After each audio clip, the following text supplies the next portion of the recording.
Здравейте! Помните ли апартамент от предишния клип? Размерът има ли значение? Май се казваш, може да го видите в нашия профил в YouTube. Сега ще покажа да видим дали ще познаете апартамента.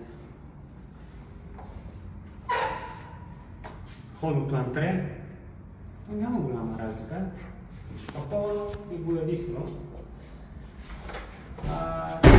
Е мокрото помещение, което също сме шпаковали. Скрихме тръбите, които бяха тук с фотогипс, което направихме. И сме ги скрили. Тук ще си е отново бойлера, който предстои да монтираме. Отново пералня, функционално малко мокро помещение. Ето е и ванната, която предишния път нямаше ток. Сега вече свети. Куфър с градено казанче, душ кабина, обособена част от душовото пространство с различни плочки, шкаф с мивка и огледало. Стандартна баня, нищо особено, но тук е голямата разлика. Сега влизаме в хола. Ето какво се получи като крайен резултат. Тук направихме акцент с пясъчна мазилка и куфър с скрито осветление. От двете страни може да е по различен начин. Като съм предвидили тук да е хъбов диван, а тук маска за хранене и на тази стена телевизора. Може да видите предишния куфър колко беше голям за воздушника, сега колко е малък и компактен. Също така може телевизора да бъде поставен на тази стена.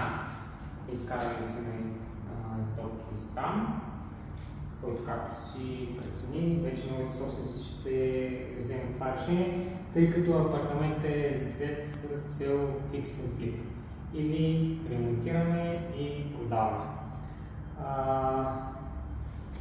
Спалнята, която беше един малък кухненски бокс, изключително функционален, сега е напълно функционална спалня, в която се подбира спалня, легло спалня 1,60 широчина с две нощни шкафчета, в тази част тук гардероб.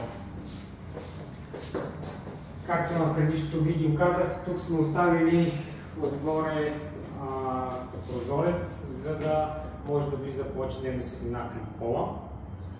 Но ако някой иска гардероба да бъде догоре, лесно може да бъде затворено с много малък финансов ресурс, с ниското може да бъде затворено, но още е малко по-тъмен пола.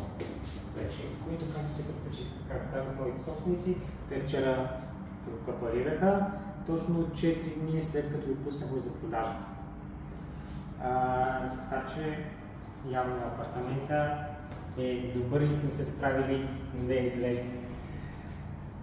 И тук е тераската, която въпреки че усвоихме част от нея, си е така, мога да кажа, с едни нормални размери. Гледате му гаража на апартамента. Сме водопровода изцяло, като е изграден и нов за кухненския бокс, който беше от тази страна. Тук беше водопровода. Тук може би спомните как беше миното тяло на Г, огромно, а сега супер компактно. В лодната инсталацията е сменена. Има някои малки повършителни работи, които трябва да се направят, като да се сложи силикон между ламината и плочките, да се довършат первазите, тъй като трябваше да бъдат сложени дъктите, преди да довършат первазите. И някакви много дребни неща, които ще довършим тези дни.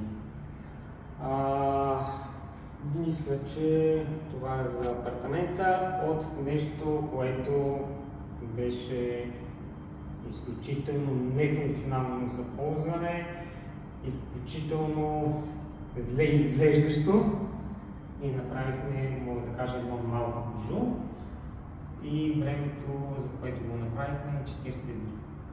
Отнени 40 дни този ремонт с цялото преустройство, цялото къртане, цялото изграждане на нови стени.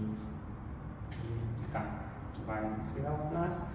Ако искате съвети за имоти в Fix and Flip или вече сте купили такива, но искате фирма, с която да нямате проблеми за реализирането им, т.е. за осъществяването на ремонтните дейности, BG Ремонт. Ако пък се страхувате да вземете такъв имот поради това, че няма майстори в България и че фирмите са несериозни, BG Ремонт. 40 дни, огромно преустройство. Това от нас, довиждане.